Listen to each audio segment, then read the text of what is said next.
ನಮಸ್ತೆ. ಇವತ್ತಿನ ವಿಡಿಯೋನ ಶುರು ಮಾಡ್ತಾ ಇದ್ದೀನಿ. ಯಾರೆಲ್ಲ ವಿಡಿಯೋ ನೋಡ್ತಾ ಇದ್ದಾರೆ ಎಲ್ರಿಗೂ welcome back to my channel ಮಾತೃಭೂಮಿ.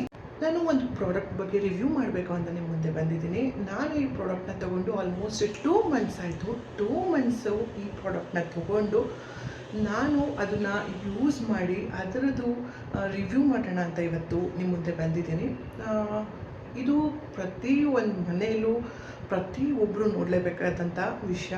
ಏಕೆಂದರೆ ಇವಾಗ ನಮ್ಗೆ ಹೆಣ್ಮಕ್ಳಿಗೆ ಮಂತ್ಲಿ ಪ್ರಾಬ್ಲಮ್ಸ್ ಬರೋದು ನಿಮಗೆಲ್ಲ ಗೊತ್ತಿರುತ್ತೆ. ಸೊ ಅವಾಗ ನಾವು ಸ್ಯಾನಿಟರಿ ಪ್ಯಾಡ್ಗಳನ್ನ ಯೂಸ್ ಮಾಡ್ತೀವಿ. ಅದು ಇತ್ತೀಚೆಗೆ ತುಂಬ ಕಾಯಿಲೆಗಳಾಗ್ತಿರೋದ್ರಿಂದ ಸೊ ನಾವು ಸ್ಯಾನಿಟರಿ ಪ್ಯಾಡ್ ಯೂಸ್ ಮಾಡೋದ್ರಿಂದನೂ ಕೆಲವೊಂದು ಕಾಯಿಲೆಗಳು ಬರ್ತಾ ಇದೆ ಅಂತ ಹೇಳ್ತಾ ಇದ್ದಾರೆ. ಸೊ ನಮ್ಮ ಕೈಲಿ ಏನಾಗುತ್ತೋ ಅದನ್ನ ಪ್ರಯತ್ನ ನಾವು ಮಾಡಬೇಕು ಅಂತ ನ್ಯಾಚುರಲ್ ಆಗಿರೋ ಪ್ರಾಡಕ್ಟ್ನ ಯೂಸ್ ಮಾಡು, ಆಲೋವೆರಾದು ಇದೆಲ್ಲ ನ್ಯಾಚುರಲ್ದು ಯೂಸ್ ಮಾಡಿ ಸ್ಯಾನಿಟರಿ ಪ್ಯಾಡ್ನ ಮಾಡಿದ್ದಾರೆ ಅಂತ. ಸೊ ನೋಡೋಣ ಅಂತ ನಾನು ಕೂಡ ತರಿಸ್ಕೊಂಡು 2 ಮಂತ್ಸು ಆದಮೇಲೆ ನಾನು ನಿಮಗೆ ರಿವ್ಯೂ ಮಾಡ್ತಾಯಿದ್ದೀನಿ. ಇವಾಗ ನೆನ್ನೆ ತರಿಸ್ಕೊಂಡ ತಕ್ಷಣ ವೀಡಿಯೋ ಪೋಸ್ಟ್ ಮಾಡಬೇಕು ಅಂದ್ಬಿಟ್ಟು ಇಮಿಡಿಯೇಟ್ ನಿಮಗೆ ವೀಡಿಯೋ ಮಾಡಿ ತಿಳಿಸೋದು ಅದು ಆ ರೀತಿ ಮಾಡ್ತಾಯಿಲ್ಲ. 2 ಮಂತ್ಸ್ ಯೂಸ್ ಮಾಡಿ ನೋಡಿ, ಹಾಗೆ ನನಗೆ ಸಿಸ್ಟರ್ಗೂ ಕೂಡ ಕೊಟ್ಟು ಅದನ್ನು ಅವ್ರ ರಿವ್ಯೂನು ತಿಳ್ಕೊಂಡು ನಾನು ನಿಮ್ಮ ಮುಂದೆ ಈ ವಿಡಿಯೋ ಮಾಡ್ತಾಯಿದ್ದೀನಿ. ಇದೆ ನೋಡಿ, SVPL ಇದು ಈ ಗ್ರೂಪ್ಸ್ ಬರುತ್ತೆ. ನೀವು ಎಷ್ಟೊಂದು ಜನ ನೋಡಿರ್ತೀರ. ಎಲ್ಲರ ಮನೇಲೂ ಹೆಣ್ಮಕ್ಳು ಇದ್ದೇ ಇರ್ತಾರೆ. ಸೊ ನಾವು ತಿಳಿದಿಲ್ದೇನೋ ಇಷ್ಟು ವರ್ಷ ನಾವು ಸ್ಯಾನಿಟರಿ ಪ್ಯಾಡ್ನ ಯೂಸ್ ಮಾಡಿಬಿಟ್ಟಿದ್ದೀವಿ. ಸೊ ಇನ್ನು ಮುಂದಾದರೂ ಚೇಂಜ್ ಆಗೋಣ, ನಮ್ಮ ಮಕ್ಕಳಿಗೆ ನಾವು ಚೇಂಜ್ ಮಾಡೋಣ. ಏಕೆಂದರೆ ಹಿಂದಿನ ಕಾಲದಲ್ಲಿ ನಮ್ಗಳಿಗೂ ಗೊತ್ತು, ನಾವು ಚಿಕ್ಕವರಿದ್ದಾಗ ಅಥವಾ ಹಿಂದಿನ ಕಾಲದಲ್ಲಿ ನಮ್ಮಮ್ಮ ನಮ್ಮ ಅಜ್ಜಿಯವ್ರ ಕಾಲದಲ್ಲೆಲ್ಲ ಸ್ಯಾನಿಟರಿ ಪ್ಯಾಡ್ನ ಯೂಸ್ ಮಾಡ್ತಾ ಇರಲಿಲ್ಲ, ಬಟ್ಟೆನ ಯೂಸ್ ಮಾಡ್ತಾಯಿದ್ರು. ಬಟ್ ಆಮೇಲೆ ಕೆಲ್ಸಕ್ಕೆ ಹೋಗೋದು, ಕಾಲೇಜಸ್ಸು ಹೀಗೆ ಔಟ್ಸೈಡೆಲ್ಲ ಹೋಗ್ಬೇಕಾದ್ರೆ ಬಟ್ಟೆನ ಯೂಸ್ ಮಾಡಿಕೊಂಡು ಎಲ್ಲ ಹೋಗೋಕ್ಕಾಗಲ್ಲ. ಅಂಥ ಟೈಮಲ್ಲಿ ಸ್ಯಾನಿಟರಿ ಪ್ಯಾಡ್ಸ್ನ ಯೂಸ್ ಮಾಡಿದ್ರು. ಸೊ ಬಟ್ ಅದು ಇತ್ತೀಚಿನ ದಿನಗಳಲ್ಲಿ ಕಾಯಿಲೆಗಳು ಹೆಚ್ಚಾಗ್ತಾ ಇದೆ. ಹಾಗಾಗಿ ಪ್ಯಾಡ್ಗಳನ್ನ ಅವಾಯ್ಡ್ ಮಾಡಬೇಕು ಅಂತ ಆಲ್ಟರ್ನೇಟಿವ್ಗೆ ತುಂಬ ಏನೇನೋ ಮಾಡ್ತಾಯಿದ್ದಾರೆ. ಬಟ್ ಇವರು ಪ್ಯಾಡ್ನೇ ಮಾಡಿದ್ದಾರೆ, ಬಟ್ ಅದು ಕಾಟನ್ನ ಯೂಸ್ ಮಾಡಿಕೊಂಡು ಮಾಡ್ತಾಯಿದ್ದಾರೆ. ಬಟ್ ಇಲ್ಲಿ ಯಾವುದೇ ರೀತಿ ಕೆಮಿಕಲ್ನ ಹಾಕಿರಲ್ಲ. ನಾವು ಮಾಮೂಲಿ ಪ್ಯಾಡ್ಗಳನ್ನ ಯೂಸ್ ಮಾಡ್ತೀವಲ್ವ, ಅದಕ್ಕೆ ಕೆಮಿಕಲ್ನ ಹಾಕಿರ್ತಾರೆ. ಇವರು ಯಾವುದೇ ರೀತಿ ಕೆಮಿಕಲ್ನ ಹಾಕಿರಲ್ಲ ಅಂತ ಮೆನ್ಷನ್ ಮಾಡಿದ್ದಾರೆ. ಸೊ ನಾನು ಕೂಡ ಯೂಸ್ ಮಾಡಿದೆ. ಕೆಮಿಕಲ್ ಇದೆಯಾ ಅದೆಲ್ಲ ಅಷ್ಟು ನನಗೆ ಗೊತ್ತಾಗಲ್ಲ. ಬಟ್ ನನಗದು ಇರಿಟೇಷನ್ ಆಗ್ತಾ ಇದೆಯಾ, ನನಗೆ ಕಂಫರ್ಟ್ ಇದೆಯಾ, ಇಷ್ಟು ಮಾತ್ರ ನಮಗೆ ಹೇಳೋಕ್ಕಾಗತ್ತೆ. ಸೊ ನನಗೆ ಕಂಫರ್ಟ್ ಅನ್ನಿಸ್ತು, ನನಗೆ ಯಾವುದೇ ರೀತಿ ಇರಿಟೇಷನ್ಸ್ ಆಗಲಿಲ್ಲ. ಮತ್ತು ಕಂಪೇರಿಟಿವ್ ನಾವು ಬೇರೆ ಪ್ಯಾಡ್ಗೆ ಯೂಸ್ ಮಾಡೋದಕ್ಕಿಂತ ಕಂಪೇರ್ ಮಾಡಿದ್ರೆ ಆ್ಯಕ್ಚುಲಿ ಈ ಪ್ಯಾಡು ನಾವು ಇವಾಗ ತುಂಬ ಓವರ್ಫ್ಲೋ ಆಗ್ತಾಯಿದೆ. ನಾವು ಡೈಲಿ ಒಂದು 4 ಪ್ಯಾಡಸಾರು ಚೇಂಜ್ ಮಾಡ್ತೀವಿ ಅನ್ನೋರು ಖಂಡಿತವಾಗ್ಲೂ ಇದು ಸತ್ಯ. ಮಿನಿಮಮ್ ಒಂದು 2 ಪ್ಯಾಡ್ ಬೆಳಗ್ಗೆ ಮಾರ್ನಿಂಗಿಂದ ಈವ್ನಿಂಗ್ ಅಂದರೆ ನಮಗೆ ಅದು ಬ್ಲೀಡ್ ಆಗ್ತಿರೋದು ಕೂಡ ಗೊತ್ತಾಗ್ತಿರಲ್ಲ. ಯಾಕೆ ಅಂತ ಅಂದರೆ ಕೆಲವೊಂದು ಅದು ಪ್ಲಾಸ್ಟಿಕ್ ಕವರೆಲ್ಲ ಹಾಕಿರ್ತಾರಲ್ಲ ನಾರ್ಮಲ್ ಪ್ಯಾಡ್ಸ್ಗಳು, ಅದು ಅಬ್ಸರ್ವ್ ಮಾಡ್ತಿರಲ್ಲ. ಅದು ಒಂಥರ ನಮಗೆ ಹೆವಿ ಅನ್ನಿಸ್ತಾ ಇರುತ್ತೆ, ಒಂಥರ ಇರಿಟೇಷನ್ ಆಗ್ತಾ ಇರುತ್ತೆ. ಸೊ ಚೇಂಜ್ ಮಾಡ್ಬೇಕು ಅನ್ನಿಸ್ತಾ ಇರುತ್ತೆ. ಬಟ್ ಇದು ಆ ರೀತಿ ಅಲ್ಲ. ನಾನು ಯೂಸ್ ಮಾಡಾದ್ಮೇಲೆ ನಂಗೆ ಅನ್ನಿಸ್ತಾ ಇತ್ತು, ಬ್ಲೀಡ್ ಆದ್ರೂ ಅದು ಗೊತ್ತಾಗಲ್ಲ ನಮಗೆ. ಅದು ಒಂಥರ ಅಬ್ಸರ್ವ್ ಮಾಡ್ಕೊಂಡಿರುತ್ತೆ, ಅದು ಎಲ್ಲೂ ಲೀಕ್ ಆಗೋ ಥರ ಅನಿಸಲ್ಲ ನಮಗೆ.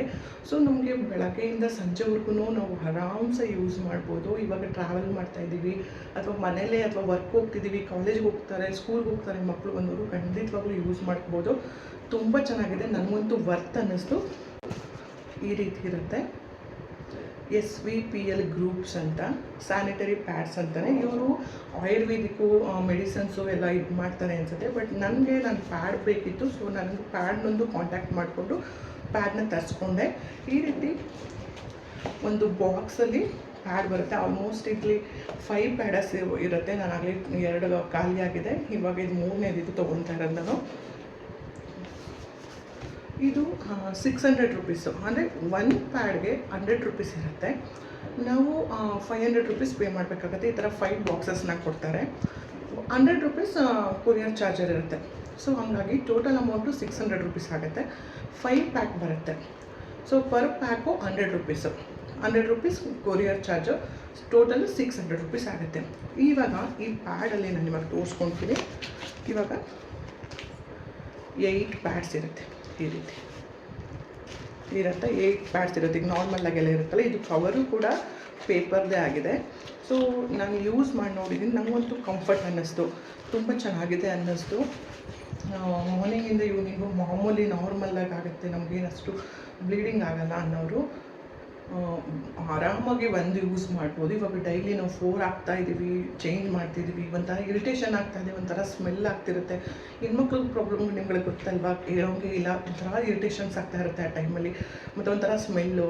ಬಟ್ ಅದು ಯಾವುದೇ ರೀತಿ ಈ ಥರ ಅದು ಈ ಪ್ಯಾಡಲ್ಲಿ ನನಗೆ ಅನಿಸ್ಲಿಲ್ಲ, ನನಗೆ ಕಂಫರ್ಟ್ ಅನ್ನಿಸ್ತು. ಸೊ ಹಂಗಾಗಿ ನಿಮ್ಮ ಮುಂದೆ ಈ ವಿಡಿಯೋನ ಮಾಡ್ತಾಯಿದ್ದೀನಿ. ಸೊ ನಿಮಗೂ ಯಾರು ಬೇಕು ಅಂತಾರೆ, ನಂಬರ್ನ ನಾನು ಅಲ್ಲಿ ಆ್ಯಡ್ ಮಾಡ್ತೀನಿ, ನೀವು ಕಾಲ್ ಮಾಡ್ಬೋದು. ಅವರು ಕಾಲ್ ಮಾಡೋದು ಪದೇ ಪದೇ ಆ ಥರ ಏನು ಬೇಡ, ಜಸ್ಟ್ ವಾಟ್ಸಪ್ಪಲ್ಲಿ ಅವ್ರ ನಂಬರ್ಗೆ ಮೆಸೇಜ್ ಮಾಡಿ ಹೀಗೆ ನನಗೆ ಪ್ಯಾಡ್ ಬೇಕು ಅಂತ ನೀವು ಅಡ್ರೆಸ್ನ ಕಳಿಸ್ಕೊಟ್ಟು ಪೇಮೆಂಟ್ನ ಮಾಡಿಕೊಟ್ರೆ ಅವರು ಆರಾಮ್ಸೆ ನಿಮಗೆ ಒಂದು ವೀಕಲ್ಲಿ ನಿಮಗೆ ಪ್ಯಾಡ್ನ ಕಳಿಸ್ಕೊಡ್ತಾರೆ. ಸೊ ನಮ್ಮ ನಂಬರ್ ಕೂಡ ನಾನು ಶೇರ್ ಮಾಡ್ತೀನಿ, ಕಾಂಟ್ಯಾಕ್ಟ್ ಮಾಡಿ ನಿಮ್ಮದು ಒಂದು ಸಲ ಯೂಸ್ ಮಾಡಿ ನೋಡಿ. ನಾವು ಎಷ್ಟೋ ವರ್ಷಗಳಿಂದ ಯಾವುದೋ ಪ್ಯಾಡ್ಗಳನ್ನ ಯೂಸ್ ಮಾಡಿ ತೊಗೊಂಡಿರ್ತೀವಿ, ಪ್ಲಾಸ್ಟಿಕ್ಕು, ಕೆಮಿಕಲ್ಸು ಎಲ್ಲ ಯೂಸ್ ಮಾಡ್ತಾ ಇರ್ತೀವಿ. ಸೊ ಇವರೇನೋ ಒಂದು ನಮಗೋಸ್ಕರ ಹೆಣ್ಮಕ್ಳಿಗೆ ಒಳ್ಳೆಯದಾಗಲಿ ಅಂತ ಒಂದು ಪ್ರಯತ್ನನ ಮಾಡ್ತಾ ಇದ್ದಾರೆ. ಸೊ ತೊಗೊಂಡು ಯೂಸ್ ಮಾಡಿ ನಿಮ್ಮ ಒಪಿನಿಯನ್ನ ನೀವು ಶೇರ್ ಮಾಡಿ. ನನಗಂತೂ ತುಂಬ ಚೆನ್ನಾಗಿದೆ ಅನಿಸು. ನನಗಂತೂ ಇಷ್ಟ ಆಗ್ದಲೇ ಇದ್ದಿದ್ದು ಒಂದೇ ಒಂದು ಏನು ಅಂದರೆ ಅದಷ್ಟು ನೀಟಾಗಿ ಸ್ಟಿಕ್ ಆಗ್ತಾ ಇರಲಿಲ್ಲ. ಕೆಲವೊಂದು ನೀಟಾಗಿ ಸ್ಟಿಕ್ ಆಗುತ್ತಲ್ವ, ಇದು ಬಟ್ಟೆಗೆ ಸ್ವಲ್ಪ ಅಷ್ಟು ಸ್ಟಿಕ್ ಆಗ್ತಿರ್ಲಿಲ್ಲ, ಒಂದೊಂದು ಸಲ ಬಿಟ್ಬಿಟ್ಟಿತ್ತು. ಎಲ್ಲ ಪ್ಯಾಡು ಹಂಗಾಯಿತು ಅಂತಲ್ಲ, ಕೆಲವೊಂದು ಪ್ಯಾಡಲ್ಲಿ ಅಷ್ಟು ನೀಟಾಗಿ ಸ್ಟಿಕ್ ಆಗಲಿಲ್ಲ. ಅದು ಒಂದೇ ನನಗೆ ಇದೊಂದು ಸ್ವಲ್ಪ ಇದು ಅಷ್ಟು ಸ್ಟಿಕ್ ಆಗ್ತಿಲ್ಲ ಅಂತ ಅನಿಸಿದ್ದು. ಅದು ಬಿಟ್ಟರೆ ಪ್ಯಾಡು ತುಂಬಾ ಚೆನ್ನಾಗಿದೆ. ಇಲ್ಲ ಒಂಥರ ನಮ್ಗೆ ಹೆವಿ ಅನ್ನಿಸ್ತಾ ಇದೆ ಅಂತಲೂ ಅಂತ ಅನಿಸಲ್ಲ, ನನಗಂತೂ ತುಂಬ ಚೆನ್ನಾಗಿ ಅನ್ನಿಸ್ತು. ಸೊ ನೀವು ಒಂದ್ಸಲ ಟ್ರೈ ಮಾಡಿ.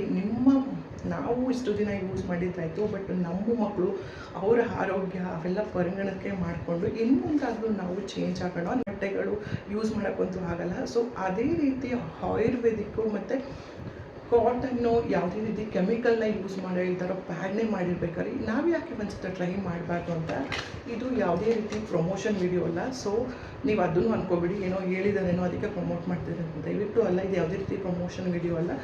ನಾನು ಯೂಸ್ ಮಾಡಿ ಕೆಲವೊಂದು ವಸ್ತುಗಳನ್ನ ರಿವ್ಯೂ ಮಾಡಿರ್ತೀನಿ. ಇವನು ಹಳೇ ವೀಡಿಯೋಗಳು ನೋಡಿದರೆ ಗೊತ್ತಾಗಿರುತ್ತೆ. ಕೆಲವೊಂದು ನನಗಿಷ್ಟ ಆಗಿರೋ ವಸ್ತುಗಳನ್ನ ನಾನು ರಿವ್ಯೂ ಕೊಟ್ಟಿರ್ತೀನಿ. ಅದೇ ರೀತಿ ಈ ಪ್ರಾಡಕ್ಟ್ ನನಗೆ ಇಷ್ಟ ಆಗಿ ನಿಮಗೆ ರಿವ್ಯೂ ಮಾಡ್ತಿದ್ದೀನಿ. ಬೇಕು ಅಂದರೆ ಈ ಕಾಂಟ್ಯಾಕ್ಟ್ ನಂಬರ್ನ ಹಾಕ್ತೀನಿ, ನೀವು ಕೂಡ ಮೆಸೇಜ್ ಮಾಡಿ ಈ ಪ್ಯಾಡ್ನ ತರಿಸ್ಕೊಡಿ. ಪ್ರತಿಯೊಬ್ಬರು ಹೆಣ್ಮಕ್ಳಿಗೂ ಯೂಸ್ ಆಗುತ್ತೆ ಅಂತ ನಾನು ಇವತ್ತಿನ ವೀಡಿಯೋನ ಮಾಡ್ತಾಯಿದ್ದೀನಿ. ಅಯ್ಯೋ ಈ ವಿಡಿಯೋ ಇಷ್ಟ ಆಗಿದೆ ಅಂತ ಭಾವಿಸ್ತೀನಿ. ಯಾರಿಗೆಲ್ಲ ವಿಡಿಯೋ ಇಷ್ಟ ಆಯಿತೋ ಲೈಕ್ ಮಾಡಿ, ಶೇರ್ ಮಾಡಿ. ಏಕೆಂದರೆ ಸುಮ್ಮನೆ ಅನ್ನೆಸೆಸರಿ ಕೆಲವೊಂದು ವಿಷಯಗಳನ್ನ ಶೇರ್ ಮಾಡ್ತೀರಿ, ಅವ್ರಿಗೆಲ್ಲ ಶೇರ್ ಮಾಡ್ತೀರಿ, ಬೇಕಾಗಿರೋದನ್ನೇ ವಿಷಯಗಳನ್ನ ಶೇರ್ ಮಾಡಲ್ಲ. ಸೊ ಎಷ್ಟೊಂದು ಜನದ ಹೆಣ್ಮಕ್ಳಿಗೆ ಲೈಫ್ ಸೇವ್ ಆಗ್ಬೋದು, ಯಾರಿಗೆ ಗೊತ್ತು. ಇವಾಗಿಂದ ಪ್ರಾರಂಭ ಮಾಡಿದ್ರೆ ಮುಂದಕ್ಕೆ ಏನೋ ಚೇಂಜಸ್ ಆಗ್ಬೋದು. ಸೊ ಆ ಪ್ರಾರಂಭ ನಮ್ಮಿಂದನೇ ಶುರುವಾಗಲಿ ಅಂತ ನಾನು ಇವತ್ತು ಈ ವಿಡಿಯೋನ ಮಾಡ್ತಾಯಿದ್ದೀನಿ. ಆದಷ್ಟು ಜನಕ್ಕೆ ಶೇರ್ ಮಾಡಿ. ಎಲ್ಲ ಹೆಣ್ಮಕ್ಳುಗಳಿಗೂ ಇದು ಒಳ್ಳೆ ಇನ್ಫಾರ್ಮೇಷನ್. ಹೆಣ್ಮಕ್ಳು ಅಂತೇಳಿ ಈಗ ಪ್ರತಿಯೊಬ್ಬರು ಗಂಡು ಮಕ್ಕಳು ಹೆಣ್ಮಕ್ಳು ಎಲ್ಲ ಒಟ್ಟೊಟ್ಟಿಗೆ ಇದ್ಮೇಲೆ ಪ್ರತಿಯೊಂದು ಮನೆಗೂ ಬೇಕಾದಂಥ ವಿಷಯ. ಸೊ ಶೇರ್ ಮಾಡಿ, ತೊಗೊಳ್ಳಿ, ಯೂಸ್ ಮಾಡಿ ನೋಡಿ. ನಿಮ್ಗೆ ಓಕೆ, ಆವಾಗ ನಿಮಗೊಂದು ಯಾವುದನ್ನೇ ಅಷ್ಟೇ ಹಿಂಗೆ ನೋಡಿ ಕೇಳಿ ತೊಗೊಳೋದಕ್ಕಿಂತ ನಿಮ್ಗೆ ಎಕ್ಸ್ಪೀರಿಯೆನ್ಸ್ ಬೇಕು, ಓನ್ ಎಕ್ಸ್ಪೀರಿಯೆನ್ಸ್ ಆಗಬೇಕು. ಆವಾಗ ನಿಮಗೆ ಗೊತ್ತಾಗುತ್ತೆ. ಸೊ 500 ರೂಪೀಸ್ ಎಲ್ಲೆಲ್ಲೋ ಕಳೆದಿರ್ತೀವಿ, ಇಂಥದ್ದು ಒಂದು ಪ್ಯಾಡ ತೊಗೊಂಡು ನೋಡಿ. ಸೊ ನಿಮಗೆ ಅವಾಗ ಡಿಫ್ರೆನ್ಸ್ ಗೊತ್ತಾಗುತ್ತೆ, ಆವಾಗ ನೀವು ಕೂಡ ಚೇಂಜ್ ಆಗ್ತೀರಾ. ಇವತ್ತಿನ ವಿಡಿಯೋ ನಿಮ್ಗೆ ಇಷ್ಟ ಆಗಿದ್ದರೆ ಲೈಕ್ ಮಾಡಿ, ಶೇರ್ ಮಾಡಿ. ಯಾರೆಲ್ಲ ನನ್ನ ವಿಡಿಯೋ ಕೊನೆವರೆಗೂ ನೋಡೋದು ಎಲ್ರಿಗೂ thank so much. Next video ಸಿಗ್ತೀನಿ. ಟೇಕ್ ಕೇರ್, ಬಾಯ್.